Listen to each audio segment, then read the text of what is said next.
Nursing process एक ऐसा step है, एक ऐसा प्रोसेस है जिसमें हम सीरीज़ के साथ जो है ना गोल्स अचीव करते हैं पेशेंट्स के प्रॉब्लम्स के। वो प्रॉब्लम्स जो मेडिकल डायग्नोस की वजह से होते हैं, मीन्स के टाइफाइड की वजह से अगर किसी पेशेंट को 14 दिन या 10 दिन तक फीवर रहता है तो वो ज़ाहिर है एक उसका इंक्यूबेशन पीरियड है, जो मेडिसिन उसको मिल रही है उससे वो ठीक होगा इंशाल्लाह ताला। लेकिन उसकी वजह से जो उसके सीवियरिटी प्रॉब्लम्स की होती है, उन सीवियरिटी को कम करके हम एक नॉर्मल के करीब करीब रखते हैं। उस प्रोसेस को हम बोलते हैं नर्सिंग प्रोसेस। लेकिन ये जितनी भी केयर्स हम करते हैं हॉस्पिटल्स में, गवर्नमेंट सेटअप में या कहीं और, वो हम बगैर किसी लॉजिकल रीज़न के या बगैर किसी सीक्वेंस के कर रहे होते हैं। अगर हम उसी को सीक्वेंस में लाएं, एक थ्योरी के तरीके से हम करें, तो उसको हम बोलेंगे nursing process. A series of steps that leads to accomplishing some goals और पर्पसेस। एक सिस्टमेटिक मेथड के तरीके से हम किसी क्लाइंट की केयर करें, उसको हम बोलते हैं नर्सिंग प्रोसेस। एक इंडिविजुअलाइज्ड केयर को हम बोलते हैं नर्सिंग प्रोसेस। क्लाइंट किसी भी एज का हो, कोई भी केयर उसको चाहिए, वो अगर केयर एक लॉजिकल वे में, एक साइंटिफिक वे में स्टेप बाय स्टेप दी जाए तो उसको हम बोलते हैं nursing process. Nursing process actually nursing process के 5 स्टेप्स हैं, जिसको हम बोलते हैं ADPIE: assessment, diagnose, planning and outcome identification, implementation and evaluation. ये 5 स्टेप्स हैं जो नर्सिंग प्रोसेस में हमें बताया कि नर्सिंग प्रोसेस को इन स्टेप्स के ज़रिए से हम फॉलो करें तो किसी भी पेशेंट्स, जो भी हमारे पास पेशेंट्स आते हैं, मिसाल के तौर पर 2 पेशेंट अगर हमारे पास आते हैं टाइफाइड के, तो एक को अगर हम नर्सिंग प्रोसेस के तहत डील करते हैं और एक को हम नर्सिंग प्रोसेस के तहत नहीं डील करते, तो जब दोनों डिस्चार्ज हुए, जो नर्सिंग प्रोसेस के तहत डील हुआ है वो कहेगा यार ये बीमारी इतनी कोई बड़ी बीमारी नहीं थी जितना लोगों ने इसको बनाया हुआ है, क्योंकि मुझे ना तो बुखार 100 से ऊपर गया, ना ही मुझे तकलीफ इससे गई। जब भी मुझे होती थी तो स्टाफ नर्स आते थे, वो एक पूरा प्लान बनाते थे और मेरा बुखार कम हो जाता था, जिसमें बहुत सारे प्रोसेस आ गए, स्पंजिंग आ गई, इसके बाद पेनाडोल भी हम इसमें ऐड कर लेते हैं और मजीद जो है हम इसमें केयर कर लेते हैं। तो वो सब चीज़ें जो है ना हम फॉलो करते हैं नर्सिंग प्रोसेस के तहत। लेकिन जो बगैर नर्सिंग प्रोसेस के तहत होता है अल्लाह ने बचाया है, अल्लाह ने नई जिंदगी दी है, ऐसी बीमारी है भाई, हमने स्टाफ से बोला कि हमें बुखार है तो कह रहे कि हाँ तो टाइफाइड या डेंगू के साथ आए हो तो बुखार तो होगा ही, बर्दाश्त करो और पेनाडोल खाओ। तो मैं हैरान हो गया कि यार मैं बस पेनाडोल खाता रहूं, मेरे बुखार, पेनाडोल 104 बुखार था मेरा, 102 103 रहता था, तो मर मर के बचाऊं। तो ये फर्क है नर्सिंग प्रोसेस वाले केयर में और बगैर नर्सिंग प्रोसेस के केयर के। लिहाजा तमाम नर्सेस को चाहिए कि वो जितना भी काम करते हैं नर्सिंग प्रोसेस के तहत करें, ताकि नर्सिंग के स्टैंडर्ड्स को मीट कर सकें और नर्सिंग का एक वक़ार बढ़ाया जा सके। जब हम बात करते हैं नर्सिंग प्रोसेस की, तो नंबर 1 स्टेप आता है असेसमेंट। फर्स्ट स्टेप है नर्सिंग प्रोसेस का, जिसमें systematic collection, verification, organization, interpretation and documentation of data होता है। जो भी हम डेटा कलेक्ट करते हैं उस डेटा को एक सिस्टमेटिक वे में कलेक्ट करें, उस डेटा की वेरिफिकेशन करें, उस डेटा को ऑर्गेनाइज करें स्टेप बाय स्टेप, क्योंकि मरीज जो हमें बताता है वो स्टेप बाय स्टेप नहीं बताता। मरीज को जो जहां से आता है वो वहां से स्टेटमेंट दे रहा होता है, लेकिन उस स्टेटमेंट को पॉइंट्स में लिख के रखना, ऑर्गेनाइज करना एक नर्सिंग का काम है। ये एक नर्सिंग टेक्निक है जो हम पढ़ाते हैं, जो हम सिखाते हैं, जो स्किल्स हमें काम करने से आते हैं। फिर उस डेटा को इंटरप्रेट करें, जो मरीज ने बताया और जो आपने ऑब्जर्व किया उसको इंटरप्रेट करो। जब ये दोनों मीट करते हैं तो फिर आप उसको डॉक्यूमेंट्स करो ताकि हम नेक्स्ट स्टेप पे जा सकें। इस स्टेप को हम बोलते हैं असेसमेंट। जब हम बात करते हैं असेसमेंट की, तो पर्पज ऑफ असेसमेंट क्या है? तो ये पर्पज ऑफ असेसमेंट ये है कि एक डेटाबेस ऑर्गेनाइज किया जाए क्लाइंट्स के physical, psychological and emotional health के बारे में। आइडेंटिफाई करें हम हेल्थ प्रोमोटिंग बिहेवियर्स को एंड एक्चुअल और पोटेंशियल हेल्थ प्रॉब्लम्स को।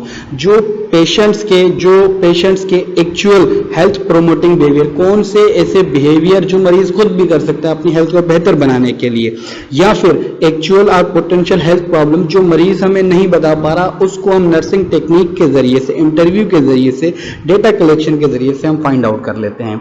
टाइप ऑफ असेसमेंट की जब हम बात करते हैं तो देखिए टाइप ऑफ असेसमेंट यहाँ पर मैंने जिक्र किया comprehensive assessment comprehensive provides baseline clients, मतलब कंप्रिहेंसिव अलग से ये तक हेड टू टो हमने पूरी बेसलाइन पूछ ली उससे, मरीज को प्रॉब्लम फीवर का है लेकिन हमने वैक्सीन का भी पूछा, बच्चों को भी, तमाम जीनोग्राम वगैरह सब चीजें हमने उससे अलग से ये तक पूछी, उसको बोलते हैं कंप्रिहेंसिव असेसमेंट। एक डेटा होता है हमारे पास focus, limited to particular needs are health care concern, जो हेल्थ केयर कंसर्न से रिलेटेड होती हैं, जैसे पेन हो रहा है तो भाई राइट इलियक रीजन पे हो रहा है, अपेंडिक्स का है, तो हम पेन को असेस करेंगे राइट इलियक रीजन पे, ना कि हम लेफ्ट पे, फिर अपर एब्डोमेन, फिर हम फोकस करेंगे एक जगह पे। एक होती है ऑनगोइंग, वक्त के साथ, मतलब रोजाना के एक पेशेंट आया इमरजेंसी में, हमने कंप्रिहेंसिव डेटा भी कर लिया, फोकस असेसमेंट भी कर लिया, अब नेक्स्ट डे हम दोबारा उससे पूरी डिटेल तो नहीं लेंगे ना, एक ही मरीज से बार बार दोबारा डिटेल लें कि कितने बच्चे हैं, शादी कब हुई, ये सब चीजें, तो उसको हम जो है ना एक साइड पर रख के अब हम आएंगे ऑनगोइंग पे। इंक्लूड सिस्टमेटिक मॉनिटरिंग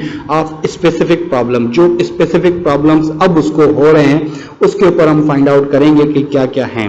वैसे अगर देखा जाए तो हमने ये भी मैंने पढ़ाया है, जैसे हेल्थ असेसमेंट में हमने देखते हैं कि एक इमरजेंसी असेसमेंट होती है, लाइफ थ्रेटनिंग कंडीशन में आया है तो उससे हम कोई कंप्रिहेंसिव डेटा नहीं लेंगे, तो नोट डाउन कर लें कि इमरजेंसी असेसमेंट भी होती है कि पेशेंट गेस कर रहा है और हम उससे पूरी डेटा लें तो ये गलत हो जाएगा, तो उसको हम इमरजेंसी असेसमेंट कहते हैं।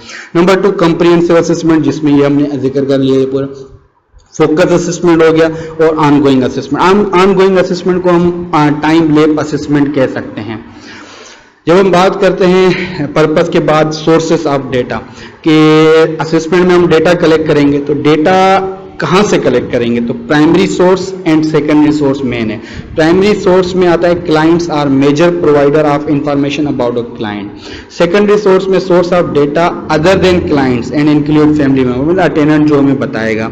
इसमें मेडिकल रिकॉर्ड, अगर मैं ये कहूं कि प्राइमरी, सेकेंडरी और टर्शरी सोर्स भी इसमें हम ऐड कर लें तो गलत नहीं होगा, क्योंकि टर्शरी सोर्स को हम बोलते हैं हॉस्पिटल रिकॉर्ड्स, मेडिकल रिकॉर्ड्स, जो एक्सरे, लैब्स, इन्वेस्टिगेशन हम करते हैं वो हम उसको हम बोलते हैं टर्शरी सोर्स। सेकेंडरी सोर्स हम बोलते हैं अटेंडेंट को, प्राइमरी सोर्स हम बोलते हैं पेशेंट को। जब हम बात करते हैं प्राइमरी सोर्स, सेकेंडरी, जब हम बात करते हैं डेटा की, तो what is the data? Data जो हम कलेक्ट करते हैं पेशेंट से, दो तरह से हम पेशेंट से डेटा कलेक्ट करते हैं, इंफॉर्मेशन कलेक्ट करते हैं, subjective data and objective data. Subjective data वो जो मरीज अपने अल्फाज में बयान करेगा, अपनी फीलिंग्स बयान करे, अपना नजरिया बताया आपको, उसको हम कलेक्ट करते हैं बाय इंटरव्यू, हम पूछ के उससे हम कलेक्ट करते हैं। याद रहे जो हमारा फर्स्ट स्टेप था असेसमेंट का, उसका असेसमेंट का फर्स्ट टाइप जो है, फर्स्ट डेटा जो है वो सब्जेक्टिव डेटा होगा, जिसमें हम मरीज से पूछेंगे, लेकिन मरीज हमें सीक्वेंस में नहीं बताएगा, वो इन सीक्वेंस में बताएगा। ऑर्गेनाइज करना नर्सिंग का काम है, नर्सिस का काम है। Objective data observable and measurable, obtained through both physical examination and result of the lab and diagnostic test. हम फिजिकल एग्जामिनेशन के जरिए से और लैब और इन्वेस्टिगेशन के जरिए से हम खुद मेजर करेंगे, नर्सिस खुद मेजर करेंगे। जब मैं बात करता हूँ फिजिकल एग्जामिनेशन की, तो फिजिकल एग्जामिनेशन के स्टेप्स भी आपको पता होना चाहिए। What are the steps of the physical examination? हम याद रखते हैं PIPA. PIPA, what is PIPA stands for? P means के पोजीशन, पेशेंट की पोजीशन बनानी है, इंस्पेक्शन करनी है, पैल्पेशन करनी है, परकशन करनी है, देन ऑस्कल्टेशन करनी है। एक डाइजेस्टिव सिस्टम में ये सीक्वेंस चेंज होगी कि position, inspection, auscultation, then palpation and percussion, हम उस पर आएंगे। तो एक उसमें चेंजेस होगी, बाकी सब में जो स्टेप्स आएंगे वो पीपा के जरिए से आएंगे। Position, inspection, palpation, percussion and auscultation, steps of the physical examination. इसी तरीके से हम अपने डॉक्यूमेंटेशन में भी इसी तरीके से लिखेंगे कि पोजीशन बना ली हमने पेशेंट की, उसके बाद फिर हम उसको पेशेंट का चेक करेंगे, टेम्परेचर इंस्पेक्शन करेंगे, हेड टू टो कि स्किन का कलर कैसा है, इंस्पेक्शन में आईज का, तमाम चीजें हम उसमें करेंगे कि पेल, येलो जो है साइनोज है क्या है, वो सब उसमें मेजर हो जाएगा। जब हम ये दोनों डेटा डॉक्यूमेंट्स कर लेंगे, लिख लेंगे, हमारे पास आ जाएंगे, तो हम उस डेटा को वैलिडेट भी करें कि आया ऑब्जेक्टिव डेटा और सब्जेक्टिव डेटा मीट करते हैं या नहीं करते। जमीन आसमान का फर्क तो नहीं है। अगर 19-20 का फर्क है तो इट मीन्स कि हम सही जा रहे हैं, लेकिन अगर जमीन आसमान का फर्क है तो इट मीन्स या तो नर्सेस की टेक्निक गलत है, ऑब्जर्वेशन की, उसने ऑब्जर्वेशन सही नहीं की, या फिर जो पेशेंट्स ने प्रॉब्लम्स बताए हैं वो प्रॉब्लम वो नहीं है, आपने इंटरव्यू में कुछ मिस्टेक्स हुई हैं, या मरीज जानबूझ के गलत बता रहा है, क्या डेटा है, तो इसको वैलिडेट करना बहुत जरूरी होता है, prevent misunderstandings, omissions and incorrect inferences and conclusions, ताकि हम कंक्लूजन की तरफ आए। जब ये हमें वैलिडेट कर लेते हैं तो फिर हम उस डेटा को ऑर्गेनाइज करते हैं, data must be organise, cluster करते हैं एक प्रोसेस में, putting the data together in order to identify area of the clients problem and strength, means कि हम वो प्रॉब्लम बिल्कुल टॉप पे रखते हैं जिसके हल करने से बाकी के जो प्रॉब्लम है वो step by step Aahista Aahista से खुद ब खुद हल होते जाएं। मतलब वो प्रॉब्लम हम नहीं लेंगे जिसको हल करने से सिर्फ वही हल हो, बाकी प्रॉब्लम ना हो, तो हमने एक जड़ उठानी है प्रॉब्लम्स की, जिसको हल करने से दूसरे प्रॉब्लम्स हल हो जाएं, और इसी स्टेप के ऊपर हम नर्सिंग डायग्नोज फाइनल करेंगे। याद रखिएगा, ऑर्गेनाइज द डेटा एक बहुत इंपॉर्टेंट स्टेप है असेसमेंट का, इसी स्टेप के ऊपर हम नर्सिंग डायग्नोज डिसाइड करेंगे, क्योंकि प्रायोरिटी टॉप पे हम वही प्रॉब्लम रखेंगे जिसको हल करने से दूसरे प्रॉब्लम हल हो जाएं। Interpreting data, organized data in cluster help to recognize pattern of the response of the behavior, distinguish between relevant, irrelevant, determine whatever where there are gaps in the data, identify patterns of cause and effects, ये हमें पता चल जाएगा इसमें। उसके बाद हम इसको डॉक्यूमेंट्स करेंगे, डॉक्यूमेंट्स करना बहुत जरूरी है, विदाउट डॉक्यूमेंटेशन कोई भी प्रोसेस कंप्लीट नहीं होगा। इस डॉक्यूमेंटेशन करने का मकसद ये है कि इसी डॉक्यूमेंट्स के हिसाब से हम अब नेक्स्ट स्टेप की तरफ फॉरवर्ड हो रहे हैं, जिसको हम बोलते हैं diagnose second step in the nursing process. उम्मीद है कि फर्स्ट स्टेप क्लियर हो गया होगा। अब हम चलते हैं नेक्स्ट स्टेप के ऊपर, diagnose second step in the nursing process. Clinical judgement है, एक वर्ड दो वर्ड में ये क्लियर हो जाता है कि क्लिनिकल जजमेंट। अक्सर एमसीक्यूज भी इसके ऊपर आएंगे कि डायग्नोज क्लिनिकल जजमेंट है। जो नर्सेज हॉस्पिटल्स में जॉब कर रहे हैं उनको तमाम डिजीजेस के बारे में पता चल जाता है कि कौन सी डिजीज के कौन से साइन एंड सिम्टम्स होते हैं, थ्योरी में भी पता होता है, और जब हम क्लिनिकल साइड पे होते हैं तो हमें जजमेंट करने में आसानी रहती है। तो इसीलिए नर्सेज के लिए थ्योरी एंड प्रैक्टिकल बहुत जरूरी हो जाता है, जरूरी हो जाता है। Clinical judgement about individuals, family और कम्युनिटी रिस्पॉन्स टू एक्चुअल और potential health problems, life process, provides the basis for clients care through the remaining steps. अब जो मजीद स्टेप चलेंगे वो इस डायग्नोज के बेस पे चलेंगे। What is the medical diagnose? यहाँ पर दो डायग्नोज आते हैं, सवाल भी आएगा बीएसएन फर्स्ट सेमेस्टर में कि what is difference between medical diagnose and nursing diagnose. जब हम बात करते हैं मेडिकल डायग्नोज की तो clients have both nursing and medical diagnosis. A medical diagnosis is a clinical judgment by the physician that identify, determine a specific disease condition or pathological state। एक pathological state define कर रहे होते हैं, एक disease बता रहे होते हैं।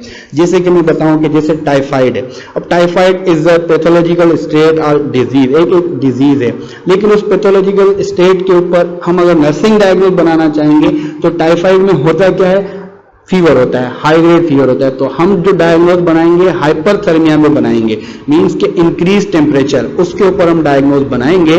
उस टाइफाइड की वजह से जाहिर प्रॉब्लम, पेट में प्रॉब्लम होता है, दर्द होता है, वोमिटिंग होती है, ये सब चीजें होती हैं, लेकिन ये सारे साइंस को मिला के इन साइंस की जड़ जो है हाई ग्रेड फीवर है। अगर हम हाइपरथर्मिया पे नर्सिंग डायग्नोज बनाते हैं तो टाइफाइड अपने जो सल्मोनेला शजीला जो कॉजेटिव ऑर्गेनिज्म है वो एंटीबायोटिक से किल होगा, 7 दिन 14 दिन के अंदर किल हो जाएगा, लेकिन 7 दिन तक जो उसकी वजह से हाई ग्रेड फीवर हो रहा था, उस हाई ग्रेड फीवर को हम हमारे नर्सिंग प्रोसेस की वजह से हम कम कर लेंगे, 100 के करीब ले आएंगे, 101 से भी कम कर लेंगे, ताकि पेशेंट्स की सीवियरिटी, प्रॉब्लम्स की सीवियरिटी ना हो, तो वो मरीज जो है बहुत जल्दी सेहतयाब होने में हमें मदद मिलेगी।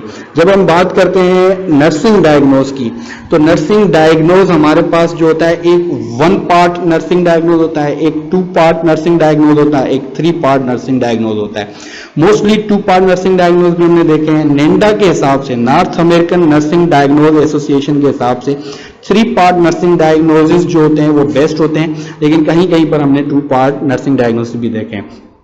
पार्ट 1 को जब हम बात करते हैं तो प्रॉब्लम स्टेटमेंट और diagnostic label. Describe the clients response to actual और रिस्क हेल्थ प्रॉब्लम और वेलनेस कंडीशन। मतलब कि जो एक्चुअल प्रॉब्लम है, मींस के फीवर है, तो हमने फीवर के ऊपर नेंडा के हिसाब से हमने एक वर्ड चुना जिसको हमने हाइपरथर्मिया कहा। एक पेशेंट को दर्द है, उस दर्द अपेंडिक्स है, अपेंडिसाइटिस है, अपेंडिसाइटिस मोस्टली पेन शदीद किस्म का होता है और फीवर होता है। तो अगर हम पेन के ऊपर डायग्नोज बनाना चाहते हैं तो पेन को अगर हम डेफिनेशन लें कि पेन के आसान अल्फाज में डेफिनेशन, पेन हम बोलते हैं डिस्कम्फर्ट, डिस्कम्फर्ट हम बोलते हैं। तो पेन के ऊपर अल्टर्ड कंफर्ट का डायग्नोज बन सकता है, डिस्कम्फर्ट का डायग्नोज बन सकता है। तो वो कहलाता है वन पार्ट स्टेटमेंट, जिसको हम डिस्क्राइब करते हैं पेशेंट्स का जो एक्चुअल प्रॉब्लम है वो हम एक या दो अल्फाज में डिस्क्राइब करें तो उसको हम बोलते हैं वन पार्ट स्टेटमेंट। अच्छा, याद रहे वन पार्ट स्टेटमेंट में एक बात जहन में रखिएगा कि जो वर्ड हम लेंगे वो वर्ड मेडिकल डायग्नोज से ना लिया हुआ। मीन्स के अक्सर मैंने देखा है कि जो हमारे नर्सिंग डिप्लोमा के स्टूडेंट्स हैं वो पेपर में हमने कापियां चेक की तो उसमें हम देखते हैं कि वो फीवर के ऊपर ना टाइफाइड ही लिख के दे देते हैं कि ये नर्सिंग डायग्नोज, ना टाइफाइड या डेंगू, ये मेडिकल के वर्ड्स हैं जो फिजिशियंस ने एक लिखा है कि भाई ये मेडिकल डायग्नोज है। तो ये अलग है नर्सिंग डायग्नोज। नर्सिंग डायग्नोज जो होगा सिम्टम्स में से लिया जाएगा, वो सिम्टम जिसकी वजह से बाकी सिम्टम्स बढ़ रहे हैं, उस सिम्टम्स के ऊपर हम एक डायग्नोज बनाएंगे जिसको हम नर्सिंग डायग्नोज बनाएंगे, जो वन पार्ट कहलाएगा। टू पार्ट में हम बात करते हैं aetiology of the related cause or contributor to the problem. याद रहे contributor to the problem means कि जो आपने प्रॉब्लम उठाया है उसका काज, ना कि डिजीज का काज। याद रखिएगा डिजीज का काज हमने नहीं उठाना।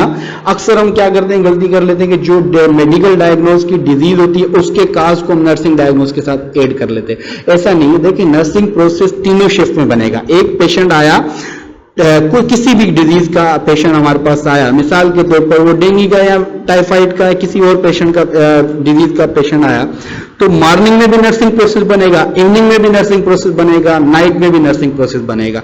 तीनों शिफ्टों में नर्सिंग प्रोसेस बनेगा। तो तीनों शिफ्टों पे फीवर के ऊपर तो नहीं बनेगा, पेन के ऊपर तो नहीं बनेगा। मॉर्निंग वालों ने फीवर कम करके इवनिंग वालों को हैंड ओवर किया है तो इवनिंग वाले दोबारा फीवर के ऊपर बनाएंगे? नहीं, ऐसा नहीं है। इवनिंग वाले उसके मजीद जो रिस्पॉन्सेज हैं, जो प्रॉब्लम्स हैं, उसको आइडेंटिफाई करेंगे कि अब इसके क्या है। मिसाल के तौर पर फीवर उसका कम हो गया, इवनिंग वालों ने आइडेंटिफाई किया कि अब इसकी न्यूट्रिशन बेस्ड होनी चाहिए, तो न्यूट्रिशन के ऊपर नर्सिंग डायग्नोज बनाएंगे। नाइट वाले कहते हैं क्या न्यूट्रिशन भी उन्होंने एक प्लान बना लिया, जो एक हफ्ते तक प्लान चलेगा उनका फीवर का, उन्होंने प्लान बनाया हुआ है जिसको हम फॉलो कर रहे हैं। तो क्यों ना हम अगर इसके स्लीप पैटर्न के ऊपर नर्सिंग डायग्नोज बनाए। तो इस तरीके से मरीज के तमाम प्रॉब्लम्स के ऊपर डायग्नोज बनता जाएगा। तो हमने जो इटियोलॉजी लेनी है वो इटियोलॉजी हमने उस प्रॉब्लम की लेनी है कि ये प्रॉब्लम किस वजह से हो रहा है।